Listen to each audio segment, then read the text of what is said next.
Hi, this is Mike from Mike's Unboxing Reviews and How To, and on today's video we're going to take a look at the TP-Link BE230 or BE3600, depending on where you're buying it and where you're searching online. This is somewhat of an enigma of a Wi-Fi router, and actually I'm going to give you first of all the 5 things that I look for personally when I'm buying a new wireless router, and potentially you may be in a similar boat. So the first thing I look at generally is going to be the price. That is very, very important, and this one ticks that box for sure.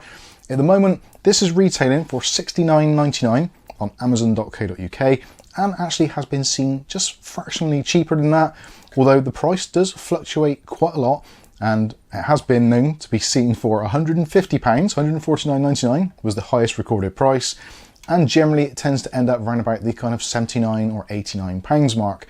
So do bear in mind that prices will fluctuate on this. But if you do pick this up at the correct time, I think this is an absolutely cracking deal. So the second key feature is going to be 2.5 gigabit LAN. Now for me personally, I'm only on a 1 gigabit internet connection, but certainly there potentially will be upgrades coming in the future. So you do want to kind of future-proof your device if you possibly can. You can go higher than 2.5 gigabit, but certainly that is very price prohibitive. So 2.5 gig LAN I think is the sweet spot, and this actual router has 2 ports. So one for your incoming signal and one for the outgoing signal. So that way you can connect it up to something like maybe your NAS, desktop PC, whatever you want to do. Or potentially, as I'm going to be doing, you can get a very cheap 2.5 gigabit Ethernet switch or hub, and then that will give you an additional 8 ports. Now obviously that bandwidth will be shared, but certainly most likely most people won't be using the full bandwidth all of the time, so this is a perfect solution in my opinion. Number 3 is the ability to have it as a mesh system. Now for a lot of people, myself included, our house is a slightly unusual shape, so having our primary router at one end of the house and then still having internet connectivity towards the rear is very difficult to do. So we do require a mesh in this particular setup. So this unit will support Easy Mesh, which makes life very, very simple. In fact, we've done a standalone video to show you how easy it is to set up Easy Mesh. It's really easy. There's just one button to press on each one of your units. And don't worry, you don't have to have exactly the same unit. So you don't have to go out and buy maybe 2 of these or 3 of these. The Easy Mesh is done through the Easy Mesh Alliance. So there's tons of different routers on the market, potentially one you might even own already. So this ticks the box again. The mesh system is absolutely great. And the next one is security. Now that probably should be towards the front of the list, but certainly in this instance, security is one of those things which I am slightly prepared to overlook, as there's a lot of fear mongering online, but certainly this in terms of security does support the latest standards such as WPA3. Some of the routers on the market are still using WPA2, and in fact my existing home system, which is the one I'm replacing, even though it's pretty good, only has WPA2, and unfortunately updates have ended for that particular model, so I'm kind of stuck in limbo needing a new mesh setup. And of course another thing is I wanted Wi-Fi 7. Now there's various reasons for it. One of which is my new phone has Wi-Fi 7, so I want to take advantage of that if I possibly can. And some of you may be finding the benefits of Wi-Fi 7 actually pretty useful, because Wi-Fi 7 will actually combine both the 2.4, the 5 and the 6 gigahertz bands, and you can use what they call MLO. So that will basically combine them, so depending on what you're doing, you may get faster speeds, or if you're in an area where the signal isn't quite strong enough, it will drop back to the lower signal and still give you great speeds. Now I should say before we go any further, there is one slight drawback of this, and possibly the reason why this is as cheap as it actually is. Now Wi-Fi 7, most people associate that with the 6 gigahertz spectrum. Now for us here in the UK, the 6 gigahertz spectrum still hasn't been fully ratified for open use. So especially for routers and things like that, sometimes routers will use them to use it as backhaul, but certainly for a main prominent use, Wi-Fi 7 is stuck in the UK on the 2.4 or the 5 gigahertz bands. So this only supports dual band, which is again a bit of a downside. It would be great if this was a triple band unit, but unfortunately those again are prohibitively expensive and almost 10 times the cost of these units. A decent mesh system with Wi-Fi 7 and also that 6 gigahertz band, if you can find one, will be somewhere in the region of about £600 and upwards. I've seen some on the market for £2,000 or more. So that's pretty insane. So I think this is a sensible solution, giving you Wi-Fi 7 at a very competitive price. So there you go, there are my kind of 5 key reasons why I think this is a fantastic router and one that you should probably go out and buy. Hence, I did. I bought 2 of them, and potentially I might buy a 3rd depending how the mesh system works in the house. I'm hoping the extra performance from the 4 antennas and the beam forming actually work in our house. But like I said, it's very easy. If I need to, I can just get another one of these potentially, or one of the other easy mesh devices, and just put it into that location where we may have a little bit of a dead zone. Anyway, let's take a look and see what we actually get. So taking a look at the packaging, you can see this is the TP-Link BE3600 or the BE230, depending where you're buying and when you're buying. Dual band Wi-Fi 7 router, or also known as the Archer BE3600 or the Archer BE230. Lightning fast speeds promised. Also 2.5 multi-gig connectivity and far-reaching coverage, which hopefully we'll be able to test later, and also ultra-smooth Wi-Fi. Also, again, one of the key things, Wi-Fi 7, very important for us, especially moving forward. And for one reason, the Andy Archer kindly sent us a Wi-Fi 7 USB dongle, which I've been dying to test, which I haven't been able to because I don't have a Wi-Fi 7 router. So that hopefully will clear that one up. On the back of the box, it goes over some of the other key features as well. So we've got the flexible whole home Wi-Fi. Also, we have support for VPN client, and also in the terms of server or client. Great compatibility with other devices, and also easy network management, which you can do via either a web interface or a standalone app. The TP-Link Tether app is actually pretty smart. So what do we get in the box? Well, you get a power cable and power plug to plug into the wall socket. You also get a flat black cable, about 2 meters in length. You also get all of the documentation, so user guides, all that kind of stuff. Realistically, a lot of it is very simple. It's either a matter of scanning QR codes or just following very simple instructions. It's very easy to set up. When it comes to the unit itself, I think the unit actually looks pretty sleek.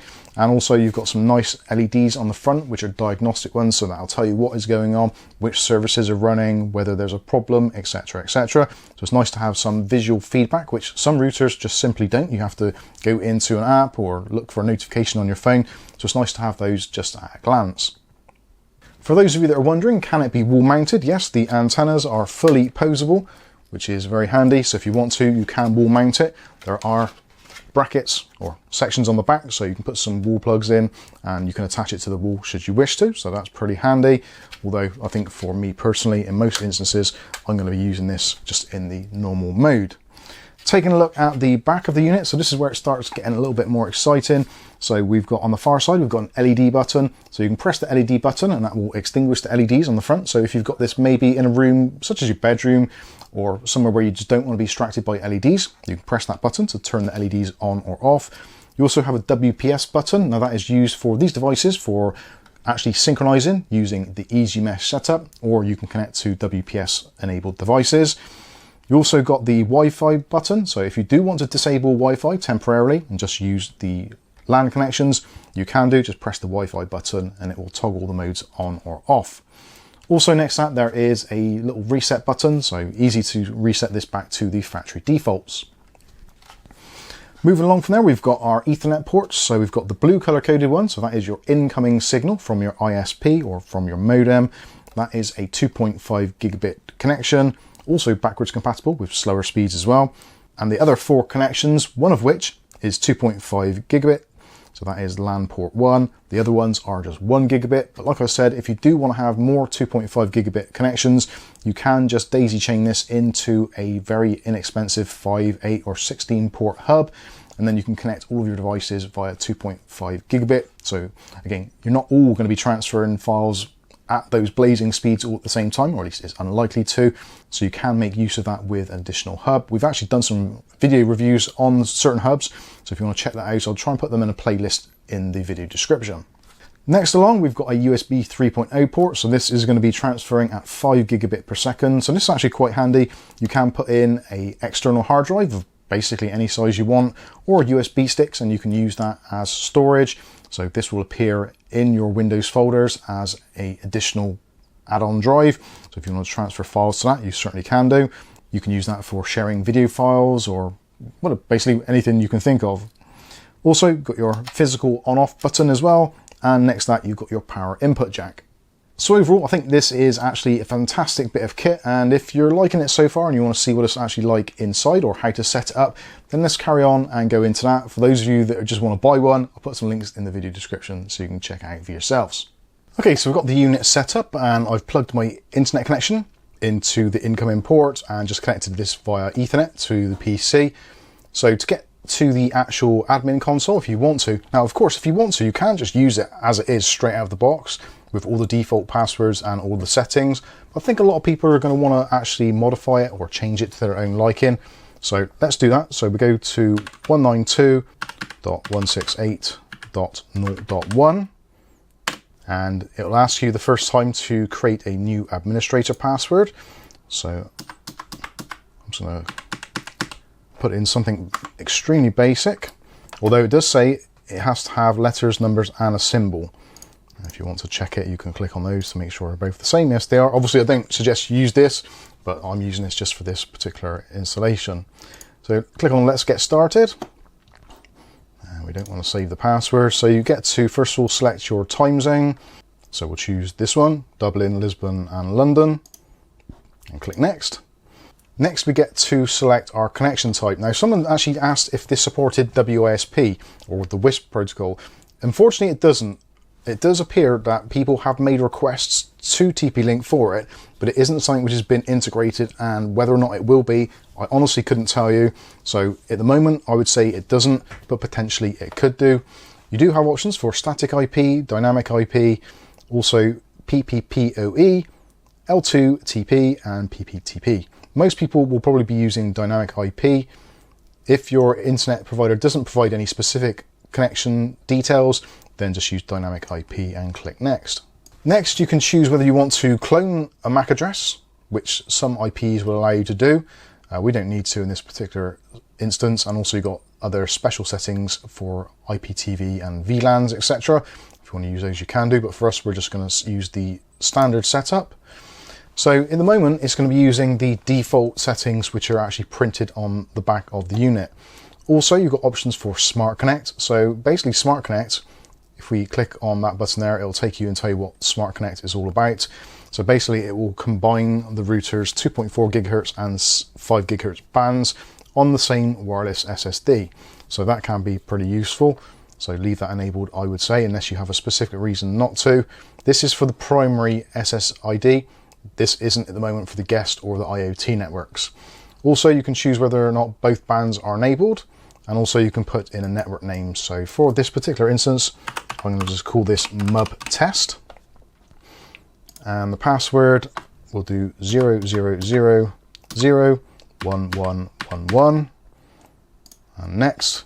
So now it's going to go ahead and do a connection test after saving the settings, so just be patient.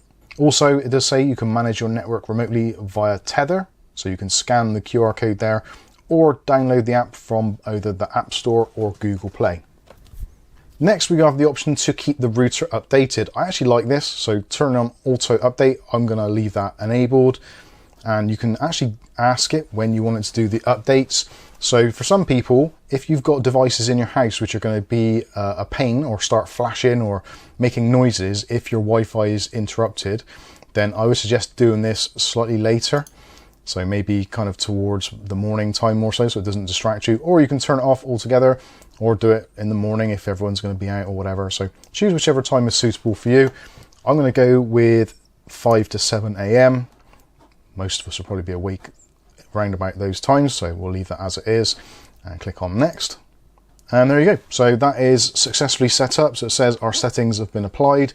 We're also getting a recap there of the settings that we've actually made.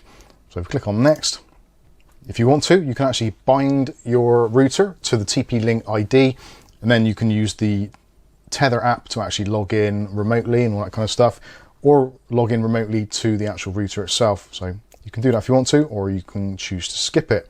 For this particular instance, I'm actually going to skip it.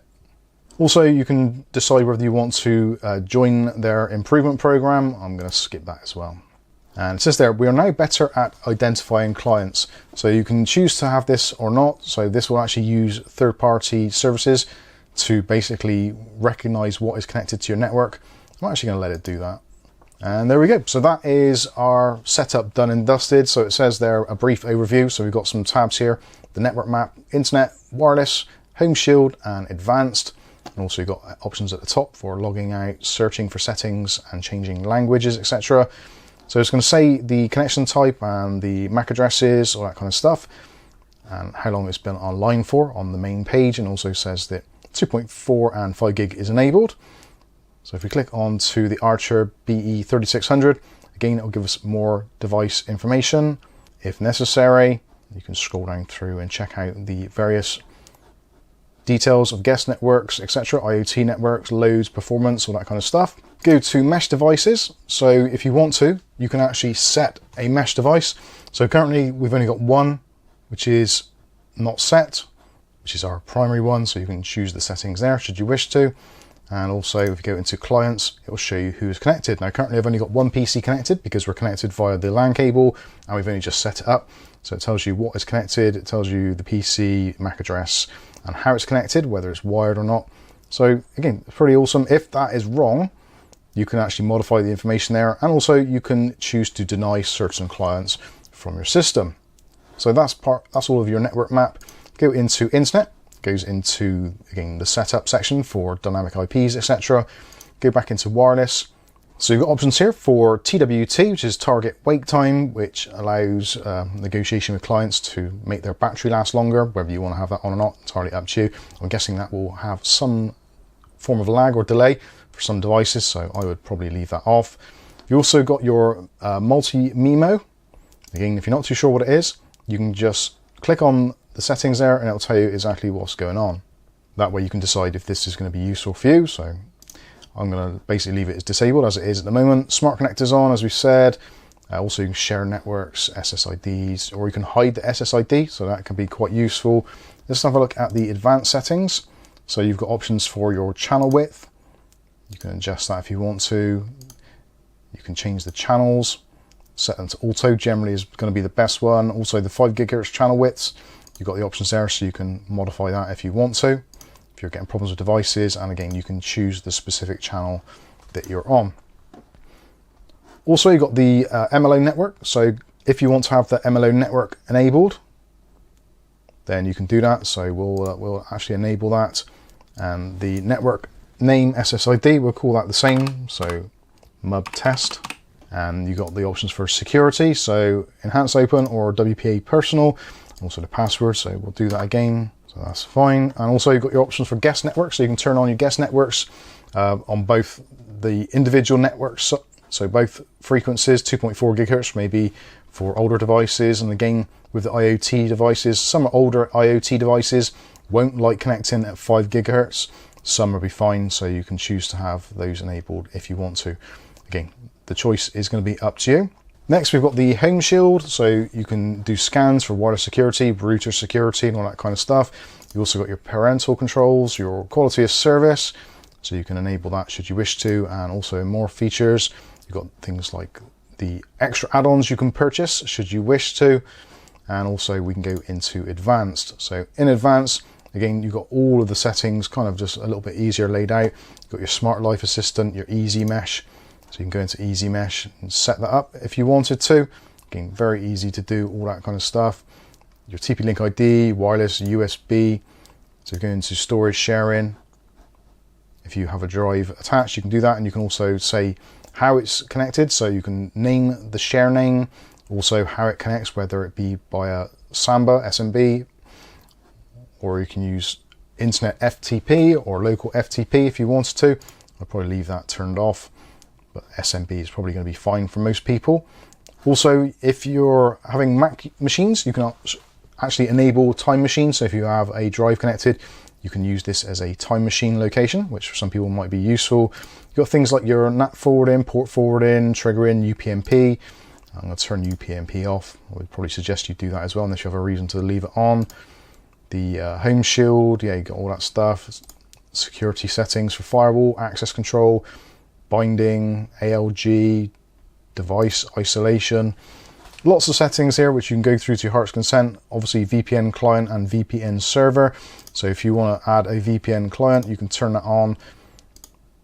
and you can then create your servers or add a server. Default settings, you've got NordVPN, Surfshark, or you can do setup manually. So if you want to use one of the other types like OpenVPN, you can do that, put your username, passwords in, all that kind of stuff. So yeah, pretty cool if you want to use that. Again, Smart Life Assistant for both Alexa and the Google Assistant, so turning off system settings. And also for the Easy Mesh, you've got all the usual stuff, so firmware updates, backup and restore, diagnostics, time, reboot, LED control, eco mode, operation mode. So as you can probably tell, there's lots of things going on there, lots of things to go through. I'm not an expert at this by any means, but certainly it does seem pretty straightforward to me, and hopefully it does too. If not, feel free to drop us a comment or question in the comment section, or join us on our Discord and I'll try and help you out. So there you go, there is a look at the TP-Link BE230 or the BE3600 or the Archer BE, whatever you want to call it. There's many names for it, which makes life interesting when you're trying to put tags in your video. Anyway, with all that said, hopefully you've enjoyed this video and taken a look at some of the features of this. Now this is actually going to be in use in the home, so if you've got any comments or questions, like I said previously, let us know in the comments section, or alternatively head over to our Discord and I'll try and help you as best I can. I will be setting up a full mesh on this system throughout here, doing some speed tests, and I have done some preliminary tests, both in a live stream, which I'll link below as well, where we went through this in a bit more depth, and also I've been doing it just now, and yeah, it's actually really good. So I'm getting the full speeds of my internet, which is on Virgin Media, so it's a 1 gig, so you get 1 gig download and about 100 meg upload, and I'm getting the full speeds on my Wi-Fi 7 device, my iPhone, also on my PC using Wi-Fi 6E antenna, which is built into that, getting the full speed. So previously we were locked down to best case scenario around about the kind of 600 megabit per second for our downloads. So yeah, we're kind of wasting a little bit of money there. Not a massive deal, but certainly if you want to get what you paid for, but you don't want to spend an absolute fortune, I think these TP-Link devices are absolutely fantastic. And for those of you that are also thinking like, TP-Link, isn't that a Chinese brand? Aren't you a little bit security concerned? Well, TP-Link actually branched off a few years back and actually now are in ownership by another company in Singapore. So yeah, for any of you with that kind of questions, is it secure, that kind of stuff, then yes, I think it's going to be absolutely fine. If not, I think we would have probably heard about it by now. Anyway, I've waffled on for way too long. Hopefully you've enjoyed this video. If you have, smash that like button. If you want to see more content of this on a daily basis, maybe consider hitting the subscribe button and also the chime button. That way you'll be notified of future video releases. But for now, I've been Mike. This is Mike's Unboxing Reviews and How To. And hopefully we'll catch you in the very next video. Thanks for watching.